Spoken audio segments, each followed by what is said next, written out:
Well, hello guys. Welcome back to Arena Football Statement. I am your host, the Dukester, and today I have a quick recap of Week 7. How about a nail-biter in Omaha? An unexpected blowout. And a 1-point victory on the final play of the game. How about an interview with a coach who hasn't notched a loss this season? All of this coming up on This Week in the CIF. Let's start by reviewing a few games, shall we? The Billings Outlaws traveled to the Slaughterhouse, where the fans were treated with a very good game. Charles McCollum continues his impressive streak, and the Outlaws improved to 3-1 with a 48-41 victory over the Bovine Bunch. Let's go to Dodge, where gunslinging action happens often. Rapid City Marshals take to the road for the second time this season, and the storm be a-brewing all game long as Southwest Kansas delivers the ultimate beatdown, 63-12. The uniforms on both of these teams are mwah, mwah. So even though the Marshals got beat around like Miss Hennigan's red-headed, freckle-faced stepchildren, they looked really good doing it. Let's move on. Closest game of all surprisingly took place in Topeka, Kansas, where the expansion Tropics looked like they'd have their first ever league win, except for the final play was one play too many. The Wyoming Mustangs sneak out a 1-point victory in dramatic, controversial fashion, and now have almost as many wins as they've had head coaches. All right, ladies and gentiles, crocodiles and reptiles, my guest today is the head coach of the Sioux City Bandits. His name is Erv Strohbeen. Did I get that right, Coach? Yes, you did, sir. How you doing? Very good. My first question for you is, where do you get a name like Erv? Like, where did your parents come up with that? I'm actually Erv III. We all have different middle names, though, so I guess it's a family name. Not too many Ervs around anymore. They're all old guys. Okay. It is a very rare name, and I hope you'll excuse me because I'm very nervous about this interview.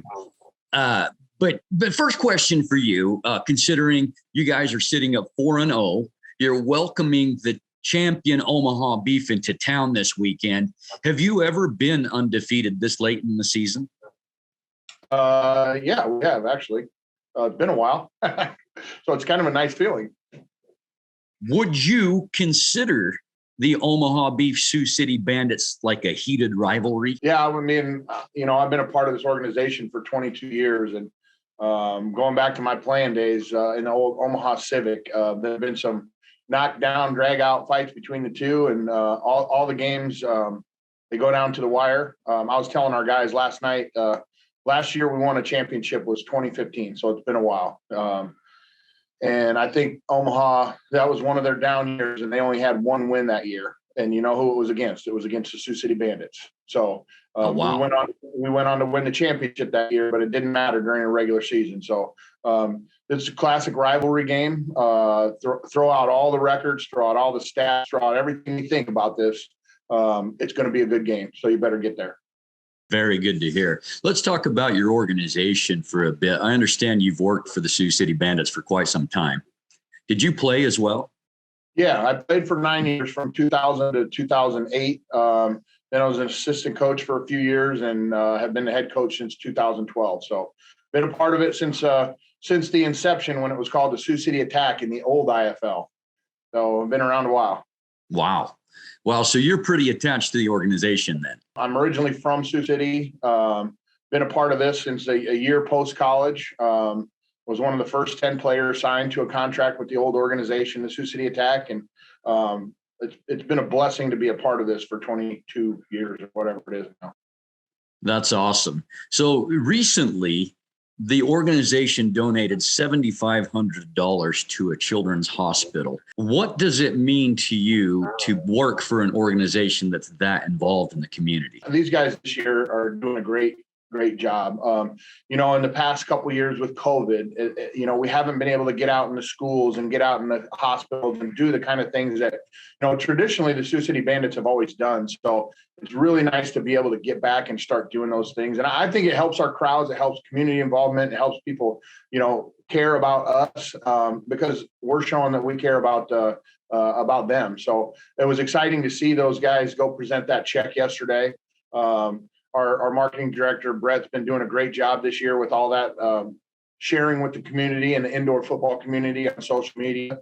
He's doing a great job with that. My players are doing a great job getting out in the community. And I think the community has been embracing it. So it's a really cool deal to see us being a part of the Children's Miracle Network. Well, Erv, let me throw you a little bit of a curve ball here.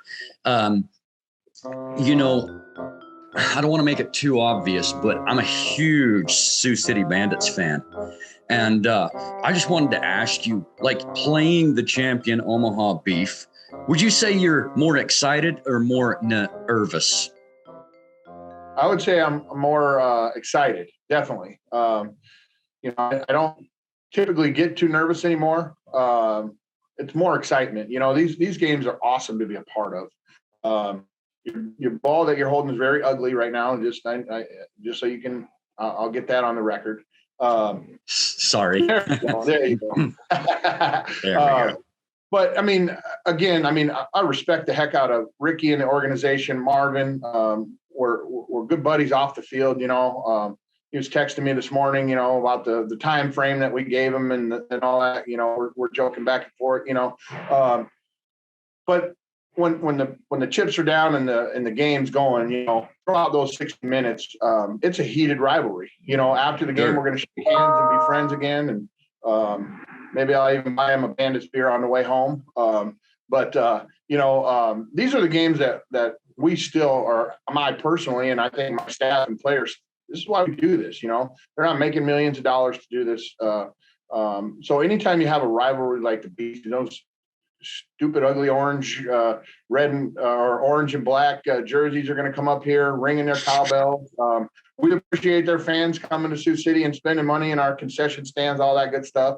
I hate those cowbells, always will, but always have great interactions with the community. Last question for you. Whenever you're hosting the Omaha Beef, do you guys just take the whole team out and just feast on a good steak?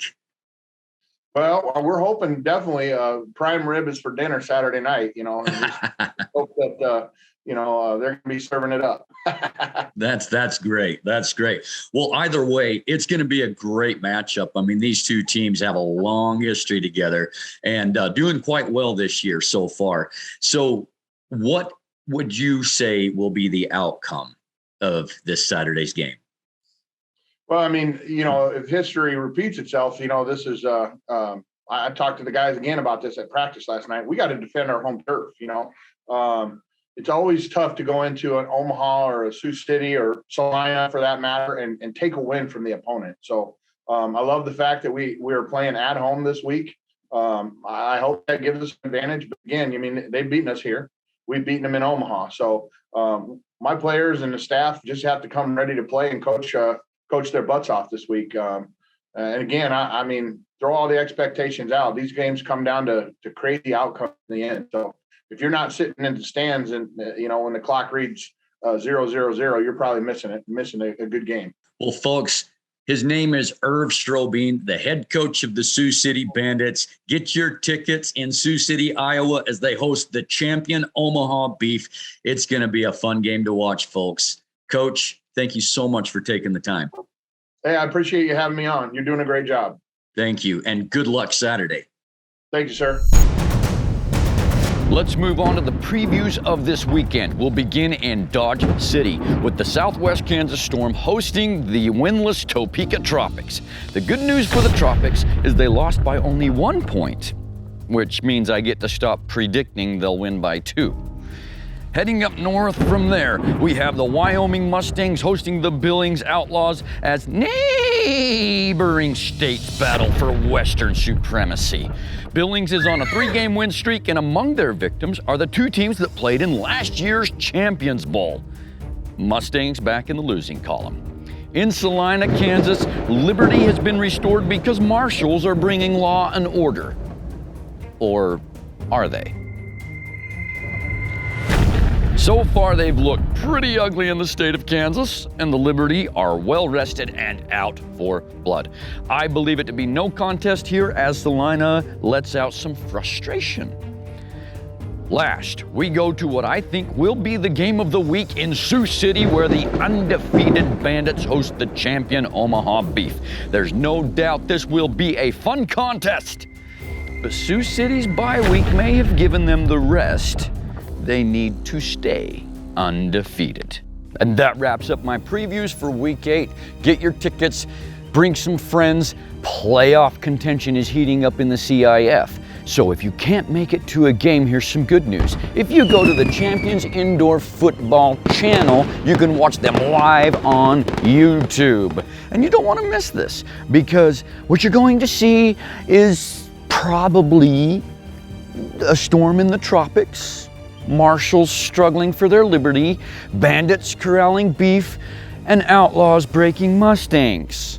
And Dirty Dookie soaking in an Epsom salt bath while he watches the games with this expression on his face. And that is my Arena Football Statement.